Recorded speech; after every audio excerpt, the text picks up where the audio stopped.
Hello hi ನಮಸ್ತೆ, ಎಲ್ಲ ಹೇಗಿದ್ದೀರಾ? ಎಲ್ಲರಿಗೂ ಶೀಲಾ ಪಾಠಶಾಲೆಗೆ ಆತ್ಮೀಯವಾದಂತಹ ಸ್ವಾಗತ. ಇವತ್ತು ಕನ್ನಡ ಸಾಹಿತ್ಯದಲ್ಲಿ ಬರುವಂತಹ ಮತ್ತೊಂದು ಪ್ರಮುಖ ಪ್ರಕಾರ ಕನ್ನಡ ವ್ಯಾಕರಣದಲ್ಲಿ ಅಲಂಕಾರಗಳ ಬಗ್ಗೆ ತಿಳ್ಕೊಳ್ಳೋಣ. ಆಯಿತಾ? ಅಲಂಕಾರ ಅಂತಂದರೆ ಹೆಣ್ಣು ಮಕ್ಕಳಿಗೆ ತುಂಬ ಪ್ರಿಯವಾದಂತಹ ಒಂದು ವಿಚಾರ ಅಂತಲೇ ಹೇಳ್ಬೋದು. ತಾವು ಸುಂದರವಾಗಿ ಕಾಣಬೇಕು ಅಂತ ಅಲಂಕಾರವನ್ನು ಮಾಡ್ಕೊಳ್ತಾರೆ. ಈಗ ಸಮಯವನ್ನು ವ್ಯರ್ಥ ಮಾಡದೆ ಸಾಹಿತ್ಯದಲ್ಲಿ ವ್ಯಾಕರಣದಲ್ಲಿ ಅಲಂಕಾರ ಅಂದರೆ ಏನು ಅನ್ನೋದನ್ನ ತಿಳ್ಕೊಳ್ತಾ ಹೋಗೋಣ. ಮನುಷ್ಯ ತನ್ನ ದೇಹದ ಸೌಂದರ್ಯವನ್ನು ಹೆಚ್ಚಿಸಿಕೊಳ್ಳುವ ಸಲುವಾಗಿ ವೈವಿಧ್ಯಪೂರ್ಣ ಬಟ್ಟೆ, ಆಭರಣ ಇತ್ಯಾದಿ ಸೌಂದರ್ಯ ಸಾಧನಗಳನ್ನು ಬಳಸ್ತಾನೆ ಅಲ್ವಾ? ಹೌದು, ಖಂಡಿತ ನಿಜ. ಹೀಗೆ ಅಲಂಕಾರ ಮಾಡಿಕೊಂಡಂತಹ ವ್ಯಕ್ತಿ ಬೇರೆ ವ್ಯಕ್ತಿಗಳಿಗಿಂತ ತುಂಬ ವಿಶೇಷವಾಗಿ ಆಕರ್ಷಿತನಾಗ್ತಾನೆ. ಅವನು ನೋಡಿದಾಗ ಮತ್ತೆ ಮತ್ತೆ ನೋಡಬೇಕು ಅನ್ನೋದು ಒಂದು ಆಸೆ ಉಂಟಾಗತ್ತೆ. ದೇಹದ ಸೌಂದರ್ಯವನ್ನು ಹೆಚ್ಚಿಸಿಕೊಳ್ಳಲು ಅಲಂಕಾರ ಮಾಡಿಕೊಂಡಂತೆ ಮನುಷ್ಯ ತನ್ನ ಮಾತು ಇತರರಿಗೆ ಇಂಪಾಗಿ ಕೇಳುವಂತೆ ಮಾಡುವ ಸಲುವಾಗಿ ಚಮತ್ಕಾರದಿಂದ ಮಾತನಾಡ್ತಾನೆ. ಹಾಗಾಗಿ ಕಾವ್ಯದ ಸೌಂದರ್ಯವನ್ನು ಹೆಚ್ಚಿಸುವ ಚಮತ್ಕಾರಿಕ ಮಾತುಗಳನ್ನು ಅಲಂಕಾರ ಅಂತ ಹೇಳ್ತೀವಿ. ಒಂದು ಕಾವ್ಯ ಇದೆ, ಕಾವ್ಯ ಅಂತಂದರೆ ಪದ್ಯ ಅಂತ ಹೇಳ್ತೀವಿ. ಪದ್ಯದ ಸೌಂದರ್ಯ, ಒಂದು ಹಾಡನ್ನು ಕೇಳ್ತಾ ಇತ್ತು ಅಂತಂದರೆ ಮನಸ್ಸಿಗೆ ಒಂಥರ ಸಂತೋಷ, ಉಲ್ಲಾಸ ಉಂಟಾಗತ್ತೆ.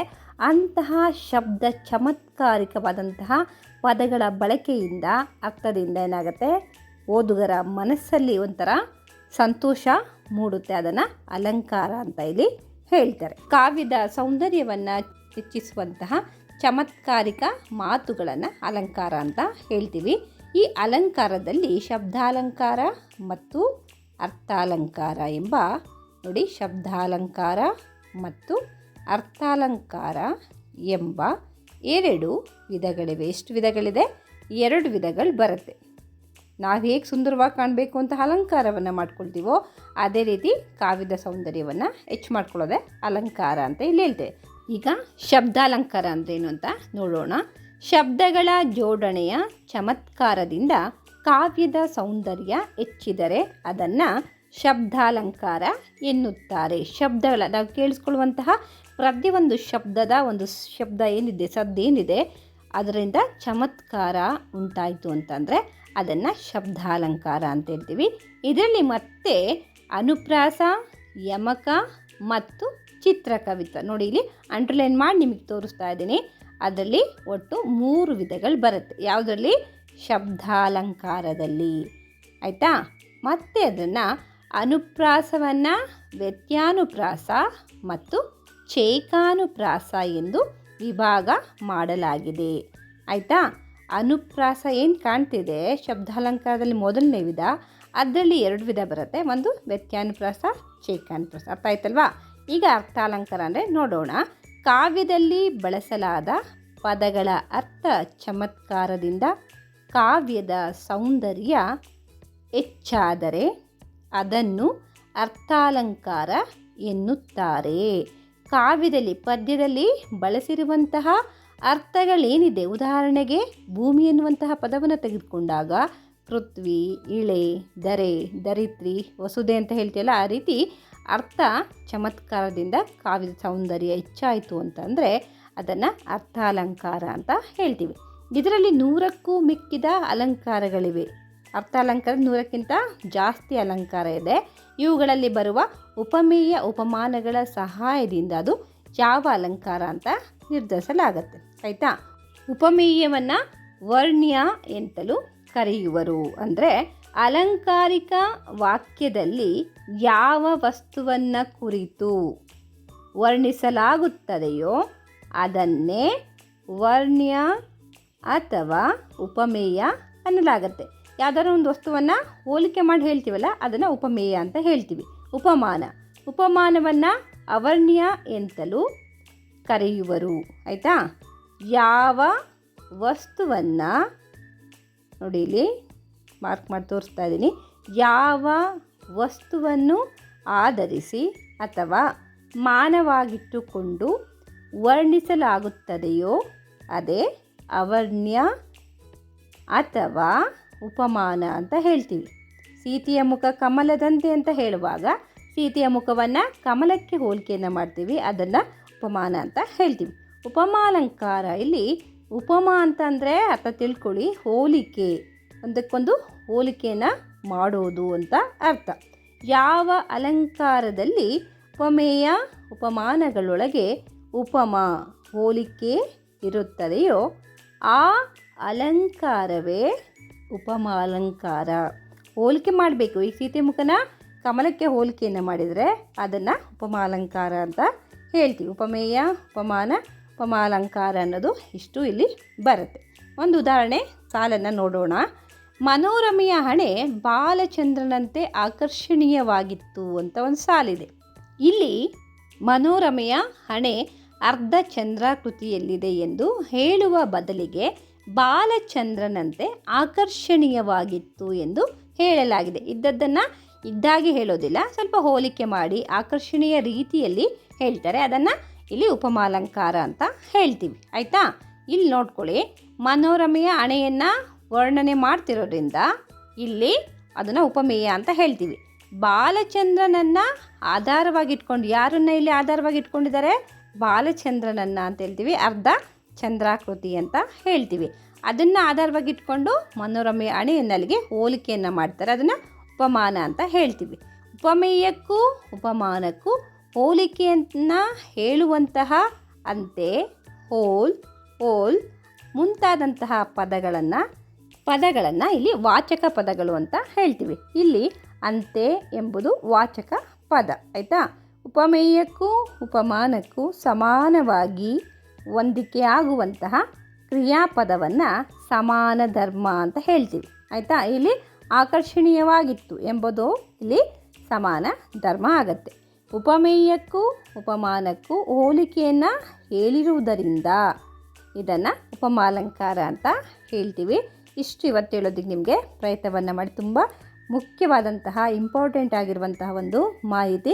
ಅಲಂಕಾರದ ಬಗ್ಗೆ ನಿಮಗೆ FDA ಇರ್ಬೋದು, SDA ಇರ್ಬೋದು, ಅಥವಾ ಯಾವುದಾದ್ರೂ ಒಂದು ಕಾಂಪಿಟೇಟಿವ್ ಎಕ್ಸಾಮಲ್ಲಿ ಪ್ರಶ್ನೆಗಳನ್ನು ಕೇಳಿದರೆ ಸುಲಭವಾಗಿ ಅದರ ಡೆಫಿನೇಷನ್ ನಿಮಗೆ ಗೊತ್ತಿತ್ತು ಅಂದರೆ ಉತ್ತರವನ್ನು ಸುಲಭವಾಗಿ ಬರಿಬೋದು. ನೋಡಿ, ಆದಷ್ಟು ಪೂರ್ತಿಯಾಗಿ ನೀವು ವಿಡಿಯೋವನ್ನು ನೋಡಿದ್ರೆ ಅಲಂಕಾರ ಅಂದ್ರೇನು, ಅದರಲ್ಲಿ ಬರುವಂತಹ ವಿಧಗಳೆಷ್ಟು, ಹಾಗೆ ಯಾವುದನ್ನು ಉಪಮೇಯ ಅಂತ ಹೇಳ್ತೀವಿ, ಉಪಮಾನ ಅಂದ್ರೇನು, ಹಾಗೆ ಉಪಮಾವಾಚಕ ಅಂದ್ರೇನು ಅನ್ನೋದು ಗೊತ್ತಾಗುತ್ತೆ. ಅಷ್ಟೇ ಅಲ್ಲದೆ ಇದಕ್ಕೆ ಸಂಬಂಧಪಟ್ಟಂತಹ ಪ್ರಮುಖ 20 ಪ್ರಶ್ನೋತ್ತರಗಳನ್ನು ಸಹ ನಾನು ಇಲ್ಲಿ ನಿಮಗೋಸ್ಕರ ರೆಡಿ ಮಾಡಿ ಇಲ್ಲಿ ವಿಡಿಯೋದಲ್ಲಿ ತೋರಿಸ್ತಾ ಇದ್ದೀನಿ. ಹಾಗಾಗಿ ಪೂರ್ತಿ ವಿಡಿಯೋವನ್ನು ನೋಡಿ ಅರ್ಥವನ್ನು ಮಾಡ್ಕೊಳ್ಳಿ. ಪರೀಕ್ಷೆಗಳಿಗೆ ನಿಮಗೆ ಖಂಡಿತ ಸಹಾಯ ಆಗುತ್ತೆ. ಹಾಗೆ ನಿಮ್ಮ ಸ್ನೇಹಿತರಿಗೂ ಸಹ ಶೇರ್ ಮಾಡಿ, ಲೈಕ್ ಮಾಡಿ, ಕಮೆಂಟನ್ನು ಮಾಡಿ. ಈಗ ಅಲಂಕಾರಕ್ಕೆ ಸಂಬಂಧಿಸಿದಂತಹ ಪ್ರಮುಖ 20 ಪ್ರಶ್ನೋತ್ತರಗಳನ್ನು ನೋಡೋಣ. ಮೊದಲನೆಯ ಪ್ರಶ್ನೆ, ಅಲಂಕಾರ ಎಂದರೇನು? ಉತ್ತರ, ಕಾವ್ಯದ ಸೌಂದರ್ಯವನ್ನು ಹೆಚ್ಚಿಸುವ ಚಮತ್ಕಾರಿಕ ಮಾತುಗಳನ್ನು ಅಲಂಕಾರ ಅಂತ ಹೇಳ್ತೀವಿ. ಪ್ರಶ್ನೆ 2, ಅಲಂಕಾರಗಳಲ್ಲಿ ಮುಖ್ಯವಾಗಿ ಎಷ್ಟು ವಿಧ? ಅಲಂಕಾರಗಳಲ್ಲಿ ಮುಖ್ಯವಾಗಿ 2 ವಿಧ. ಅಲಂಕಾರಗಳ 2 ಮುಖ್ಯ ವಿಧಗಳು ಯಾವುವು? ಉತ್ತರ, ಶಬ್ದಾಲಂಕಾರ ಮತ್ತು ಅರ್ಥಾಲಂಕಾರ. ಪ್ರಶ್ನೆ ಸಂಖ್ಯೆ 4, ಶಬ್ದಗಳ ಸೌಂದರ್ಯದಿಂದ ಉಂಟಾಗುವ ಅಲಂಕಾರ ಯಾವುದು? ಉತ್ತರ, ಶಬ್ದಾಲಂಕಾರ. ಆಯಿತಾ? ಮುಂದಿನ ಪ್ರಶ್ನೆಗೆ ಹೋಗೋಣ. ಪ್ರಶ್ನೆ ಸಂಖ್ಯೆ 5, ಅರ್ಥದ ಸೌಂದರ್ಯದಿಂದ ಉಂಟಾಗುವ ಅಲಂಕಾರ ಯಾವುದು? ಉತ್ತರ, ಅರ್ಥಾಲಂಕಾರ. ಆಯಿತಾ? ಪ್ರಶ್ನೆ ಸಂಖ್ಯೆ 6, ಉಪಮೆ ಅಲಂಕಾರವು ಯಾವ ಅಲಂಕಾರದ ವಿಧಕ್ಕೆ ಸೇರಿದೆ? ಉತ್ತರ, ಅರ್ಥಾಲಂಕಾರಕ್ಕೆ ಸೇರಿದೆ. ಪ್ರಶ್ನೆ ಸಂಖ್ಯೆ 7, ಅವನು ಸಿಂಹದಂತೆ ಶೂರನು ಎಂಬುದು ಯಾವ ಅಲಂಕಾರಕ್ಕೆ ಉದಾಹರಣೆಯಾಗಿದೆ? ಉತ್ತರ, ಉಪಮೆ ಅಲಂಕಾರ. ಉಪಮೆ ಅಂದರೆ ಉಪಮಾಲಂಕಾರ ಅಂತ ಹೇಳ್ತೀವಿ. ಅಂತೆ ಅಂತ ಬಂದಾಗ ಅದನ್ನು ನೆನ್ಪಿಟ್ಕೊಳ್ಳಿ, ಉಪಮಾಲಂಕಾರಕ್ಕೆ ಉದಾಹರಣೆ. ಅವನನ್ನು ಸಿಂಹದಂತೆ ಶೂರನು ಅಂತ ಹೋಲಿಕೆಯನ್ನು ಮಾಡಿದ್ದಾರೆ, ಹಾಗಾಗಿ ಉಪಮಾಲಂಕಾರಕ್ಕೆ ಉದಾಹರಣೆ. ಮುಂದಿನ ಪ್ರಶ್ನೆ 8, ಉಪಮೆ ಅಲಂಕಾರದಲ್ಲಿ ಸಾಮಾನ್ಯವಾಗಿ ಬಳಸುವ ಪದಗಳು ಯಾವುವು ಅಂತ ಪ್ರಶ್ನೆ. ಉತ್ತರ, ಹಾಗೆ, ಅಂತೆ, ಹೋಲ್, ಹೋಲ್, ಸಮಾನ ಎನ್ನುವಂತಹ ಪದಗಳು. ಅರ್ಥ ಆಯ್ತಾ? ಮುಂದಿನ ಪ್ರಶ್ನೆ 9, ರೂಪಕ ಅಲಂಕಾರ ಎಂದರೇನು ಅಂತ ಪ್ರಶ್ನೆ ಇದೆ. ಉಪಮೇಯವನ್ನು ಉಪಮಾನವೆಂದು ನೇರವಾಗಿ ಹೇಳುವುದಕ್ಕೆ ರೂಪಕ ಅಲಂಕಾರ ಅಂತ ಹೇಳ್ತೀವಿ. ಇದ್ದದ್ದನ್ನು ಇದ್ದಾಗೆ ಹೇಳ್ತೀವಿ, ಎಲ್ಲೂ ಸಹ ಹೋಲಿಕೆಯನ್ನು ಮಾಡಿ ಹೇಳೋದಿಲ್ಲ, ನೇರವಾಗಿ ಹೇಳ್ತೀವಿ. ಸೀತೆಯ ಮುಖ ಕಮಲ ಅಷ್ಟೇ, ಅದನ್ನು ರೂಪಕ ಅಲಂಕಾರ ಅಂತ ನೀವು ಅರ್ಥ ಮಾಡ್ಕೊಳ್ಬೇಕಾಗತ್ತೆ. ಮುಂದಿನ ಪ್ರಶ್ನೆ 10. ಅವನು ಸಿಂಹ ಎಂಬುದು ಯಾವ ಅಲಂಕಾರಕ್ಕೆ ಉದಾಹರಣೆ? ಆಯಿತಾ, ನೇರವಾಗಿ ಹೇಳಿದ್ರೆ ಅಂತ ಹೇಳಿದೆ, ಅದನ್ನು ರೂಪಕ ಅಲಂಕಾರ ಅಂತ ಹೇಳ್ತೀವಿ. ಪ್ರಶ್ನೆ 11. ಒಂದೇ ಅಕ್ಷರ ಪುನರಾವರ್ತನೆಯಿಂದ ಉಂಟಾಗುವ ಅಲಂಕಾರ ಯಾವುದು ಅನ್ನೋದು ಪ್ರಶ್ನೆ. ಉತ್ತರ ಅನುಪ್ರಾಸ ಅಲಂಕಾರ ಅಂತ ಹೇಳ್ತೀವಿ. ಪ್ರಶ್ನೆ 12. ಕೋಗಿಲೆ ಕೂಗಿ ಕುಣಿದಿತು ಯಾವ ಅಲಂಕಾರಕ್ಕೆ ಉದಾಹರಣೆ ಅಂತ ಪ್ರಶ್ನೆ. ಇದನ್ನು ಅನುಪ್ರಾಸ ಅಲಂಕಾರ ಅಂತ ಹೇಳ್ತೀವಿ. ಆದಿ ಮಧ್ಯ ಅಂತ್ಯದಲ್ಲೂ ಕ ಅನ್ನುವಂತಹ ಅಕ್ಷರ ಮತ್ತೆ ಮತ್ತೆ ಪುನರಾವರ್ತನೆ ಆಗಿದೆ, ಹಾಗಾಗಿ ಇದನ್ನು ಅನುಪ್ರಾಸ ಅಲಂಕಾರ ಅಂತ ಹೇಳ್ತೀವಿ. ಪ್ರಶ್ನೆ 13. ಯಮಕ ಅಲಂಕಾರ ಎಂದರೇನು? ಉತ್ತರ ನೋಡಿ. ಒಂದೇ ಪದವು ಬೇರೆ ಬೇರೆ ಅರ್ಥಗಳಲ್ಲಿ ಬರುವುದಕ್ಕೆ ಯಮಕ ಅಲಂಕಾರ ಅಂತ ಹೇಳ್ತೀವಿ. ಪ್ರಶ್ನೆ 14. ಬಳ್ಳಿಯಿಂದಿಡಿದು ಬಂದ ಬಳ್ಳಿಯೊಳು ಬೆರೆತು ಎಂಬುದು ಯಾವ ಅಲಂಕಾರಕ್ಕೆ ಉದಾಹರಣೆ? ನೋಡಿ, ಇಲ್ಲಿ ಯಮಕ ಅಲಂಕಾರಕ್ಕೆ ಉದಾಹರಣೆ ಆಗುತ್ತೆ. ಬಳ್ಳಿ ಎಂದರೆ ಲತೆ ಅಥವಾ ಸಸಿ ಅಂತ ಹೇಳ್ತೀವಿ. ಇನ್ನೊಂದು ಬಳ್ಳಿ ಅದಕ್ಕೆ ಸುಂದರಿ ಅಥವಾ ಹುಡುಗಿ ಅಂತ ಹೇಳ್ತೀವಿ. ಇಲ್ಲಿ ಒಂದೇ ಪದ ಇದ್ರೂ ಸಹ ಪದದಲ್ಲಿರುವಂತಹ ಅರ್ಥಗಳು ಬೇರೆ ಬೇರೆ ಆಗಿರುತ್ತೆ, ಹಾಗಾಗಿ ಇದನ್ನು ಯಮಕ ಅಲಂಕಾರ ಅಂತ ಹೇಳ್ತೀವಿ. ಅರ್ಥ ಆಯ್ತಾ? ಮುಂದಿನ ಪ್ರಶ್ನೆ. ಉತ್ಪ್ರೇಕ್ಷ ಅಲಂಕಾರದಲ್ಲಿ ಏನು ಕಂಡುಬರುತ್ತದೆ ಅನ್ನೋದು ಪ್ರಶ್ನೆ. ಉತ್ತರ ಕಲ್ಪನೆ ಮತ್ತು ಊಹೆ ಅಂತ ಹೇಳ್ತೀವಿ. ಇಮ್ಯಾಜಿನೇಷನ್ನ ಮಾಡಿಕೊಂಡ್ರೆ ಅದನ್ನು ಉತ್ಪ್ರೇಕ್ಷ ಅಲಂಕಾರ ಅಂತ ಹೇಳ್ತೀವಿ. ಪ್ರಶ್ನೆ 16. ಅತಿಶಯೋಕ್ತಿ ಅಲಂಕಾರ ಎಂದರೇನು? ಉತ್ತರ ವಿಷಯವನ್ನು ಅತಿಯಾಗಿ ವರ್ಣನೆಯನ್ನು ಮಾಡೋದು, ಅದನ್ನು ಅತಿಶಯೋಕ್ತಿ ಅಲಂಕಾರ ಅಂತ ಹೇಳ್ತೀವಿ. ಮುಂದಿನ ಪ್ರಶ್ನೆ 17. ಅವನು ಆಕಾಶ ಮುಟ್ಟಿದ ಯಾವ ಅಲಂಕಾರಕ್ಕೆ ಉದಾಹರಣೆ? ಉತ್ತರ ಅತಿಶಯೋಕ್ತಿ ಅಲಂಕಾರ ಅಂತಂದರೆ ತುಂಬ ವರ್ಣನೆಯನ್ನು ಮಾಡೋದು ಅಂತ ಹೇಳಿದೆ, ಹಾಗಾಗಿ ಇದು ಅತಿಶಯೋಕ್ತಿ ಅಲಂಕಾರಕ್ಕೆ ಉದಾಹರಣೆ. ಮುಂದಿನ ಪ್ರಶ್ನೆ 18. ಅಲಂಕಾರವು ಸಾಹಿತ್ಯದ ಯಾವ ಭಾಗದ ಸೌಂದರ್ಯವನ್ನು ಹೆಚ್ಚಿಸುತ್ತದೆ? ಉತ್ತರ ಕಾವ್ಯದ ಸೌಂದರ್ಯವನ್ನು ಹೆಚ್ಚಿಸಿದ್ರೆ ಅದನ್ನು ಅಲಂಕಾರ ಅಂತ ಹೇಳ್ತೀವಿ. ಪ್ರಶ್ನೆ 19. ಅನುಪ್ರಾಸ ಅಲಂಕಾರ ಯಾವ ವರ್ಗಕ್ಕೆ ಸೇರಿದೆ? ಉತ್ತರ ಶಬ್ದಾಲಂಕಾರ ಅಂತ ನಿಮಗೆ ಹೇಳಿದೆ ಅಲ್ವಾ. ಈಗ ಮುಂದಿನ ಪ್ರಶ್ನೆಗೆ ಹೋಗೋಣ. ಪ್ರಶ್ನೆ ಸಂಖ್ಯೆ 20. ಉಪಮೆ ಅಲಂಕಾರದ 4 ಅಂಗಗಳು ಯಾವುವು? 4 ಅಂಗಗಳು ಭಾಗಗಳು ಯಾವ್ದ್ಯಾವ್ದು ಬರುತ್ತೆ ಅನ್ನೋದನ್ನ ಇಲ್ಲಿ ಪ್ರಶ್ನೆ. ಅದಕ್ಕೆ ಉತ್ತರ ಉಪಮೇಯ, ಉಪಮಾನ, ಸಾಧಾರಣ ಧರ್ಮ, ಉಪಮವಾಚಕ. ಇಷ್ಟು ಉಪಮೆ ಅಲಂಕಾರದಲ್ಲಿ ಬರುವಂತಹ 4 ಅಂಗಗಳಾಗತ್ತೆ. ಇವತ್ತಿನ ಒಂದು ಮಾಹಿತಿ ಅಲಂಕಾರ ಎಂದರೇನು, ಅದರ ಭಾಗಗಳೆಷ್ಟು, ಅದರಲ್ಲಿ ಬರುವಂತಹ ಉದಾಹರಣೆ ಪದಗಳು ಯಾವುದು ಅನ್ನೋದನ್ನು ನಿಮಗೆ ತಿಳಿಸ್ಕೊಟ್ಟಿದ್ದೀನಿ. ಈ ಮಾಹಿತಿ ಖಂಡಿತ ನಿಮ್ಗೆ ಇಷ್ಟ ಆಗುತ್ತೆ. ಇಷ್ಟವಾದರೆ ಲೈಕ್ ಮಾಡಿ, ಶೇರ್ ಮಾಡಿ, ಕಮೆಂಟನ್ನು ಮಾಡಿ. ಹಾಗೆ ನಮ್ಮ ಚಾನಲ್ನ ಯಾರು ಹೊಸ್ದಾಗಿ ನೋಡ್ತಾ ಇದ್ದೀರಾ ಮರೆಯದೆ ಸಬ್ಸ್ಕ್ರೈಬ್ ಆಗಿ. ಹಾಗೆ ಹೆಚ್ಚಿನ ವಿಡಿಯೋ ಲಿಂಕ್ಗಳಿಗೋಸ್ಕರ ಬೆಲೈಕನ್ನ ಪ್ರೆಸ್ ಮಾಡಿ. ಆದಷ್ಟು ನಿಮ್ಮ ಸ್ನೇಹಿತರಿಗೆ ಶೇರ್ ಮಾಡಿ.